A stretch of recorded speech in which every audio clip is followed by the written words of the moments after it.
या क्षेत्राचा अधिकृत उमेदवार म्हणून मी आज माझा जाहीरनामा, त्याला माझे सर्व सहकारी आणि मनसे म्हणून आम्ही गजाननाचा कर्तव्यनामा म्हणून आज प्रकाशित केलेला आहे।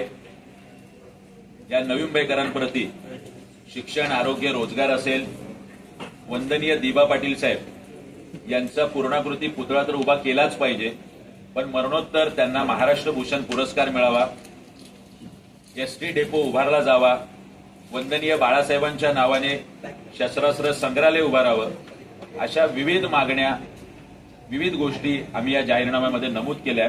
त्यासोबतच आम्ही हे केलं, अशा 800 ते 1000 कोटीची कामं सुद्धा आम्ही टाकली। मला अनेक ज्येष्ठ नागरिकांनी विचारलं, तुम्ही भविष्यात पक्ष बदलणार नाही, याची काय गॅरंटी आहे? मी आज बॉन्ड पेपर सुद्धा आज सादर केलेला आहे। हा एकनिष्ठतेचा बॉन्ड पेपर आहे। मी उद्या आमदार झाल्यानंतर सुद्धा पक्ष बदलणार नाही, पक्षाशी प्रतारणा करणार नाही।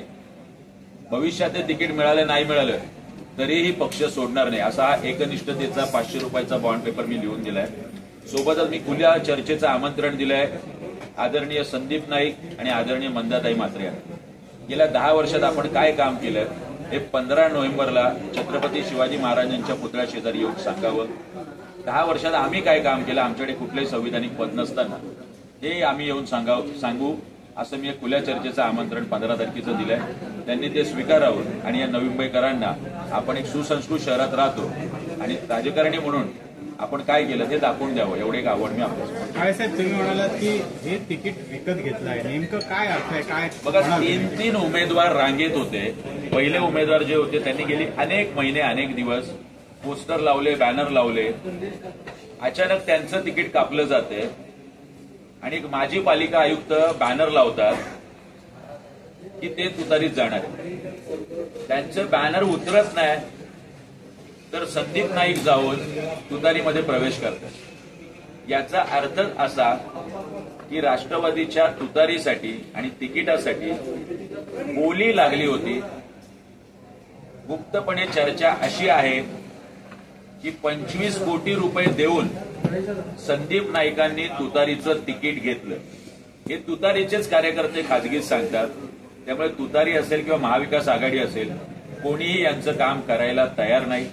पुढे जाऊन मी संदीप नाईकांना आव्हान दिलं होतं, आपण महाविकास आघाडीचे इथे उमेदवार आहात, इथे उमेदवार जे आहेत महाविकास आघाडीचे उभाटाचे, यांचा जाऊन आपण प्रचार करणार आहात का आणि गणेश नाईक साहेबांना पाडा, असं आपण आव्हान करणार आहात।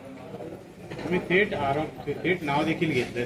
हो, जयंत पाटील साहेबांनीच हे केलेलं आहे, थेट माझं म्हणणं आहे। आणि तुतारीचे कार्यकर्ते खाजगीत सांगतात एक खोके घेऊन केलेलं तिकीट आहे, नाहीतर ज्याने 2-2, 4-4 महिने बॅनर लावले त्याला आपण तिकीट देत नाही। नंतर पुढची बोली लागल्यानंतर माजी पालिका आयुक्त यांनी अजून उत्तर दिलेलं नाही नवी मुंबईकरांना की आपण का प्रवेश केला नाही, आपल्याला का तुतारीचं तिकीट नाकारले, आणि अचानक कोणीतरी चौथाच जाऊन तिकीट घेतोय।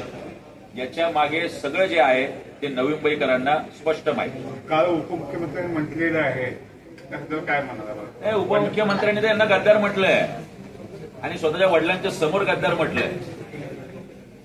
वडिलांना या वयामध्ये त्रास देणं मुलाने, हे नवी मुंबईकरांना आवडलंय का? स्वतःचे बंधू संजीव नाईक सांगतात की यांनी गद्दारी केली, यांनी हे करायला नको होतं। म्हणजे या पद्धतीने यांनी या वयात वडिलांना त्रास दिलाय। त्यामुळे यांच्या सोबतच लोक नाहीयेत। ऐरोली विधानसभेतून लोक आणून बेलापूर विधानसभेत रॅली करावी लागतात, भाड्याने लोक आणावी लागतात। त्यांचे गमछे, तुतारीचे आणि झेंडे खाली पडलेले दिसलेत, व्हिडिओ प्रकाशित झालेले। त्यामुळे ही विकत आणलेली माणसं घेऊन शक्ती प्रदर्शन करणं सुरू आहे। लोकांमध्ये परिवर्तनाची लाट आहे आणि निश्चितपणे मनसेचं इंजिन यावेळी उच्च स्थान गाठेल।